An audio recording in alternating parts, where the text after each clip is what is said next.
स्थावर मालमत्ता, मग ती जमीन असो, जागा असो, घर असो, ही मालमत्ता मग ती वडिलोपार्जित असो, स्वकष्टार्जित असो, कोणत्याही प्रकारची अशी स्थावर मालमत्ता आणि त्यातले आपले हक्क हे अत्यंत महत्वाचे असतात. म्हणून या हक्कांचं आपण सतत संरक्षण केलं पाहिजे. बरं एवढंच नव्हे तर जेव्हा अशा आपण जागांची खरेदी विक्री करतो, कोणता करार करतो, व्यवहार करतो, तेव्हा सुद्धा आपण फार दूरदृष्टीने त्या सगळ्या गोष्टींचा विचार केला पाहिजे. पण दुर्दैवाने असं होत नाही. गेल्या 15-17 वर्षाच्या माझ्या अनुभवामध्ये जे अनेक पक्षकार माझ्याकडे आले, त्यापैकी बहुसंख्य पक्षकारांनी आपल्या जागेच्या मालमत्तेचा महत्त्वाचा करार करताना, महत्त्वाचा विक्री करताना फार बारकाईने त्या गोष्टी बघितल्याच नव्हत्या किंवा फार बारकाईने दूरवरचा विचार केलाच नव्हता. मग त्यामुळे झालं काय, की अशा प्रकरणांमध्ये जेव्हा वाद उद्भवतो, तेव्हा त्या वादातनं बाहेर पडण्याचे फार मर्यादित मार्ग आपल्याकडे असतात किंवा काही वेळेला असा मार्गच आपल्याला सापडत नाही. मग अशा वेळेला अनेक लोकांच्या मनात एक प्रश्न उद्भवतो, की एवढे सगळे कायदे आपल्याकडे असताना करारासंदर्भात जर काही वाद निर्माण झाले, तर त्याच्यामध्ये आपण किंवा जो वादी असतो किंवा ज्याची फसवणूक होते, तो बरेचदा असा हतबल का होतो? तर या बाबतीत आपण काही महत्त्वाची गोष्ट समजून घेतली पाहिजे. करार कायदा, नोंदणी कायदा हे जे सगळे कायदे आहेत, ते या सगळ्या विषयांसंदर्भातली बाह्य चौकट निश्चित करत असतात. म्हणजे कोणते करार वैध आहेत, कोणते करार अवैध आहेत, कोणते करता येतील, कोणते करता येणार नाहीत, कोणते आव्हानित करता येतील वगैरे, वगैरे, वगैरे. पण प्रत्येक करार, प्रत्येक मालमत्ता आणि प्रत्येक व्यवहार हा वेगळ्या स्वरूपाचा असतो. आणि अशा प्रत्येक कराराकरता स्वतंत्र कायदा किंवा स्वतंत्र कायदेशीर तरतूद करणं सध्या तरी शक्य नाही.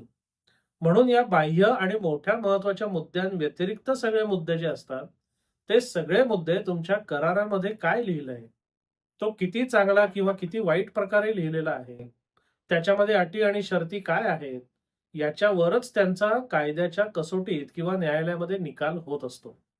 म्हणून मी नेहमी लोकांना सांगत असतो, की कोणताही करार करताना, मग तो साठे करार असो, खरेदी खत असो, गुलमुखत्यार असो, भाडेपट्टा असो, गहाणखत असो, हे सगळं करताना त्या करारातला शब्द न शब्द, ओळ न ओळ आणि प्रत्येक अट आणि शर्त आपण नजरेखालनं घातली पाहिजे. बरं नुसती नजरेखालनं घालून आहे ते सगळं योग्य आहे एवढं तपासून सुद्धा पुरत नाही. कारण मग आपण फार नजीकचाच विचार करून थांबलो असं होतं. पण जेव्हा मालमत्तेच्या व्यवहारासारखी गोष्ट होत असते, तेव्हा आपण त्याचा दूरवरचा विचार केला पाहिजे. म्हणजे माझं नेहमी असं म्हणणं असतं, की मी जेव्हा कोणतीही गोष्ट करा किंवा करू नका असं म्हणतो, तेव्हा ते करण्यामागे माझ्या मुला-नातवंडांपर्यंतचा विचार केलेला असला पाहिजे. म्हणजे आपण कोणतीही गोष्ट करताना किंवा न करताना आपल्यालाच नव्हे तर आपल्या पुढच्या पिढ्यांना सुद्धा त्रास होणार नाही, ही खात्री आणि ही काळजी बाळगलीच पाहिजे. म्हणून जेव्हा तुम्ही कोणताही करार करता, तेव्हा त्या कराराच्या चौकटीचा पूर्ण अभ्यास करा. त्या कराराच्या अनुषंगाने, त्या मालमत्तेच्या अनुषंगाने पुढच्या 10, 15, 20, 50 वर्षात काय-काय होऊ शकेल, काय-काय चांगलं होऊ शकेल, काय-काय वाईट होऊ शकेल, हे सगळं आपण बघितलं पाहिजे. आता गेल्या अनेक वर्षात या संदर्भातली काही उदाहरणं जी माझ्याकडे आली, त्यातल्या काही महत्त्वाच्या मुद्द्यांची आपण आता थोडक्यात चर्चा करूया. सगळ्यात पहिले आपण विचार करूया साठे कराराचा. आता साठे कराराने होतं काय? तर 2 व्यक्ती एखादी मालमत्ता खरेदी-विक्री करायचं ठरवतात आणि त्याची कायदेशीर आणि कागदोपत्री नोंद राहावी म्हणून साठे करार करतात. या साठे कराराने कोणत्याही मालमत्तेची मालकी हस्तांतरित होत नाही. पण जेव्हा साठे कराराची नोंदणी होते, तेव्हा त्या मालमत्तेचे मालकी हक्क काही अंशी दूषित होतात. कारण त्या साठे कराराचं पुढे खरेदी खत नाही झालं, तो व्यवहार पुढे नाही झाला, तर त्रयस्थाशी त्याचा व्यवहार करताना अनेक अडचणी किंवा कायदेशीर कटकटी येऊ शकतात. म्हणून साठे करार करताना काही महत्त्वाचे मुद्दे आपण नेहमी लक्षात ठेवले पाहिजे. कोणत्याही साठे करारामध्ये एक महत्त्वाचा मुद्दा म्हणजे मुदत ही निश्चित केलेली असलीच पाहिजे. साठे करार केला, की साठे करारानंतर खरेदी खत किती दिवसात केलं पाहिजे, हे निश्चित असलंच पाहिजे. आणि त्या मुदतीमध्ये जर तो साठे कराराचं खरेदी खतात पुढचं रूपांतरण होत नसेल, तर तो साठे करार रद्द ठरेल, अशी तरतूद त्याच्यामध्ये असली पाहिजे. बरं साठे करार ते खरेदी खत या दरम्यान जर काही गोष्टींची पूर्तता करायची असेल, म्हणजे कुठल्या परवानग्या आणायच्या असतील, कोणती शर्त शिथिल करायची असेल, तर ह्या सगळ्याची जबाबदारी कोणाची? हे सुद्धा त्या साठे करारामध्ये स्पष्ट केलेलं पाहिजे. कारण हेच जर त्या साठे करारामध्ये स्पष्ट केलेलं नसेल, तर खरेदी करणारा विकणाऱ्याकडे बोट दाखवेल आणि विकणारा खरेदी करणाऱ्याकडे बोट दाखवेल आणि यातनं निष्पन्न काहीच होणार नाही. म्हणून जेव्हा तुम्ही साठे करार करता आणि साठे करार करण्याचा मुख्य उद्देश परवानगी आणणं किंवा तत्सम गोष्टी करणं असतं, तेव्हा ते करायची जबाबदारी कोणाची आहे, याची स्पष्ट तरतूद तुमच्या साठे करारामध्ये असली पाहिजे. जेणेकरून ठराविक मुदतीमध्ये ते जर काम नाही झालं, तर ते करायची जबाबदारी कोणाची होती आणि ते कोणामुळे नाही झालं, हे आपल्याला न्यायालयात सिद्ध करता आलं पाहिजे. नंतर साठे कराराअंतर्गत तुम्ही जी रक्कम स्वीकारता, साठे कराराचं पुढे खरेदी खत नाही झालं, तर त्या रकमेचं काय होणार? याचा सुद्धा उल्लेख त्या साठे करारात असला पाहिजे. म्हणजे साठे करार रद्द करायचा झाला, तर ती तुम्ही परत देणार का? का साठे करार रद्द झाला तरी ती रक्कम तुम्ही ठेवून घेणार, जप्त करणार? या आणि अशा अनेक गोष्टी असतात. या गोष्टींकडे आपण बारकाईने लक्ष दिलं पाहिजे आणि तशा तरतुदी आणि अटी आणि शर्ती आपल्या साठे करारामध्ये असल्याचं पाहिजे. पुढचा महत्वाचा दस्ता असतो तो म्हणजे खरेदी खत. साठे करार आणि खरेदी खत याच्यात महत्वाचा भेद असा, की साठे कराराने मालमत्तेचं हस्तांतरण होत नाही, तर खरेदी खताने त्याच क्षणी मालमत्तेचं हस्तांतरण होत असतं. मग त्या अनुषंगाने विविध महसुली अभिलेखांमध्ये नाव लागणं ही पुढची प्रक्रिया आहे. पण ज्या दिवशी कायदेशीर खरेदी खत अस्तित्वात आलं, त्याच दिवशी त्या मालमत्तेची मालकी एकाकडनं दुसऱ्याकडे गेली, हे स्थापित कायदेशीर तत्व आहे. हे आपण समजून घेतलं, की खरेदी खताचं महत्व आणि धोका तुमच्या लक्षात येईल. ज्या दिवशी तुम्ही खरेदी खतावर सही करताय, नोंदणीची प्रक्रिया करताय, त्याच दिवशी त्या मालमत्तेची मालकी तुमच्याकडनं दुसऱ्याकडे गेलेली आहे, हे डोक्यात पक्क बसवा.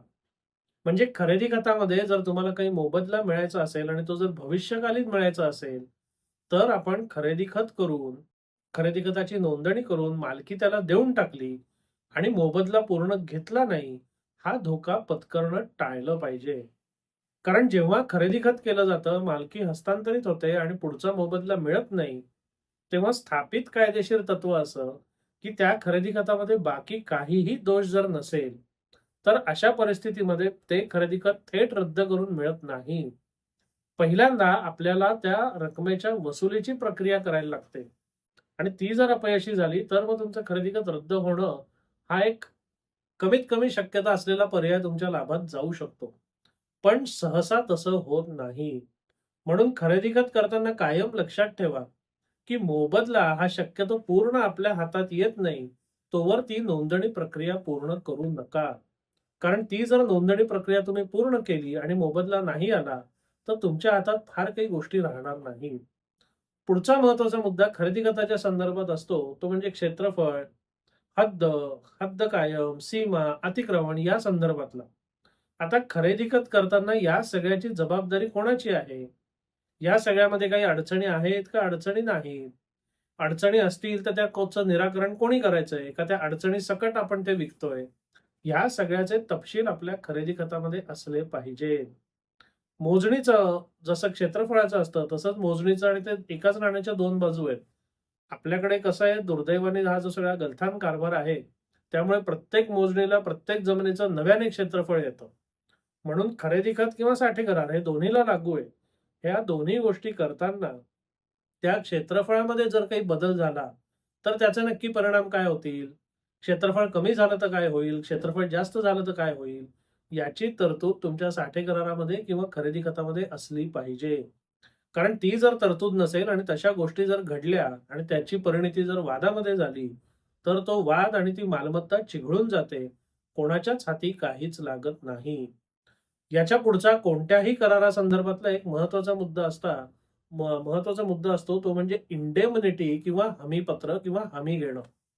बऱ्याच करारांमध्ये मग ते साठे करार असो किंवा खरेदी खत असो, जमीन विकणाऱ्याकडनं अनेक गोष्टींची हमी घेतली जाते.